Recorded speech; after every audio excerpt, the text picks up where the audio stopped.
Seguinte, para essa aula aqui, a gente vai renomear algumas coisas, tá? Que estão fora dos padrões aqui, vamos dizer assim.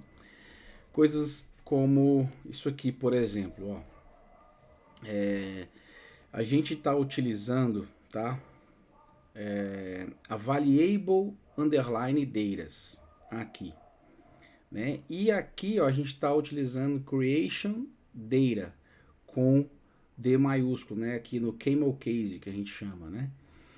E isso está acontecendo em alguns lugares. Deixa eu ver se o usuário está acontecendo. Ó, URL image, né? Então está acontecendo isso em alguns lugares e está quebrando.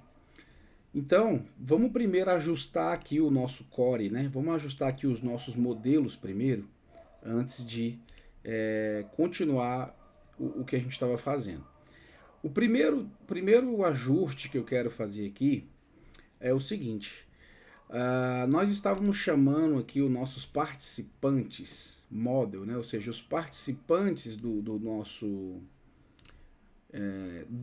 evento, a gente estava, por mais que a gente criou um modelo chamado participantes model, no nosso event model, como fazia muito tempo que a gente tinha criado users. E não faz muito sentido, né? Eu até alterei aqui já no banco de dados, não sei se você percebeu. Aqui estava escrito users, mas a gente já tem uma tabela chamada users, né? Que são os usuários que estão utilizando o sistema, beleza? E aí, na verdade, o que a gente quer fazer, né? É que a gente tenha uma tabela, uma coleção dentro dos eventos que se chama participantes. E dentro dessa lista de participantes, a gente tem uma lista de usuários participantes, beleza? Uma lista de usuários aqui, né, com o modelo do tipo participantes, onde a gente diz se ele é administrador, qual é o ID dele e quais as datas que ele selecionou. Então vamos alterar isso aqui primeiro. Para resolver de forma mais simples, clica aqui com F12, né, ou clica com o lado direito e coloca aqui em renomear, eu acho que é Refactory, né? Então a gente clica em Refactory, mas é Rename, é o F2, isso mesmo.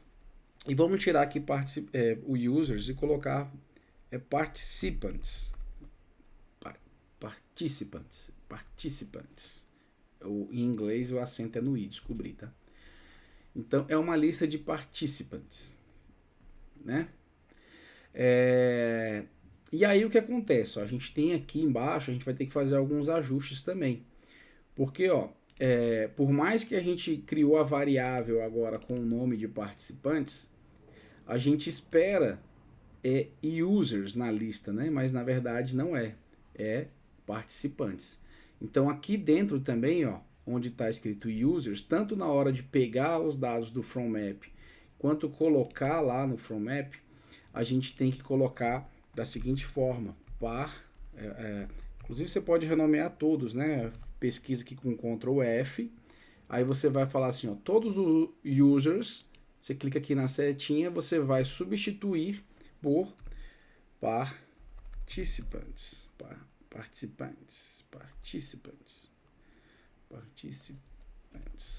beleza? Então, beleza. A primeira coisa aqui foi alterar a variável users, beleza? Feito isso, outro carinha aqui que eu quero alterar é o creation data. Então, mesma coisa, por mais que a nossa variável esteja nesse formato, o creation está com underline, tá? Então, vamos fazer a mesma coisa. Ctrl F, vou substituir todos por creation data no camel case, tá? Então, fica assim, creation data, onde tinha escrito creation data, a gente tirou o underline, beleza? Outro ponto é o available data, também tem um underline aqui e aqui não tem. Então, vamos substituir toda essa galerinha aqui e colocar no formato camel case, tá? Isso é só para a gente manter aqui um padrão, beleza? Então, só para manter um padrão aqui, a gente não se perder. Vamos ver os participantes model lá, como é que tá?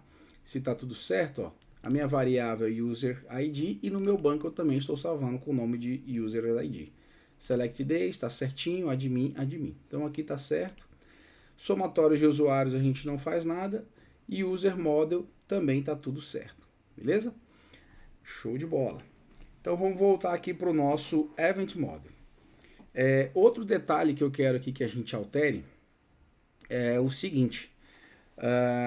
Nós aqui no nosso projeto nós estamos utilizando datetime, né, para trabalhar tanto com datas disponíveis quanto a data de criação. Só que o seguinte, na hora que a gente vai pegar isso do banco de dados, a gente tem que transformar, tudo bem, essa data em timestamp. E a gente fez aqui no datas disponíveis. Mas no creation data, a gente acabou enviando no formato string. Olha como é que ficou lá no nosso banco de dados. Ó. Vou aqui na tabela de eventos. Olha como é que ficou. Ó. Datas disponíveis ficou assim, ó, 27 de setembro no formato timestamp. Agora olha só, creation data também acabou ficando no formato timestamp porque o próprio Firebase converteu. Mas o certo é que aqui, ó, a gente faça do mesmo jeito. A gente pega aqui, tá? E utiliza o timestamp.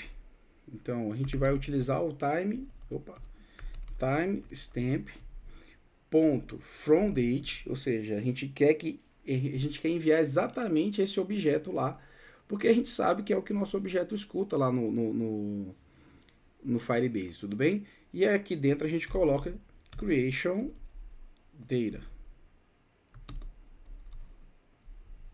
Beleza? Creation data. E aí tem até uma informação aqui, ó. E se creation data for nulo, data de criação pode ser nulo? Eu acho que não, né?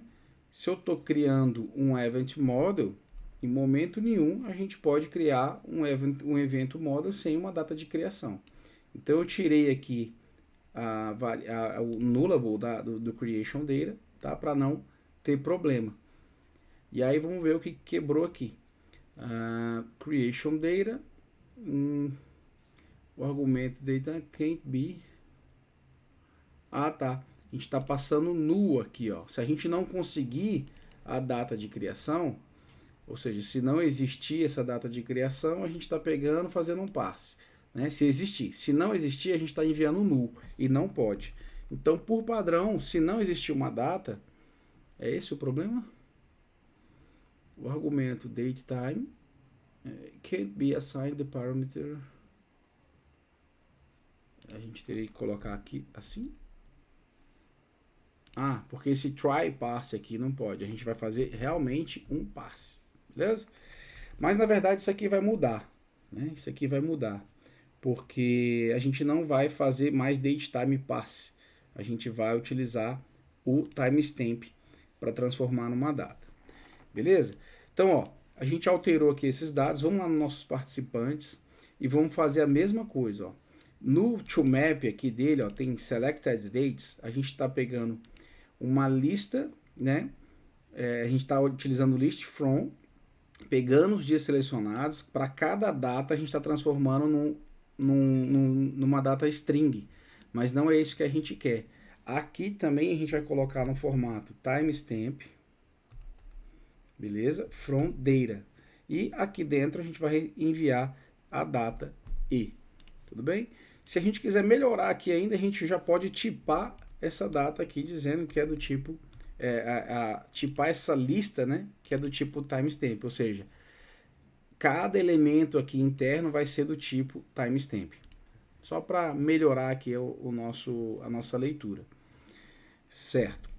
Feito isso, a gente agora vai precisar, como a gente, bom, acho que é isso, tá? Na próxima aula aqui a gente dá continuidade, porque a gente vai ter que fazer aqui o nosso from doc, né? A gente está utilizando aqui from map, mas quando a gente pega os dados lá, a gente descobriu aqui no nosso user model, a gente já fez isso, né?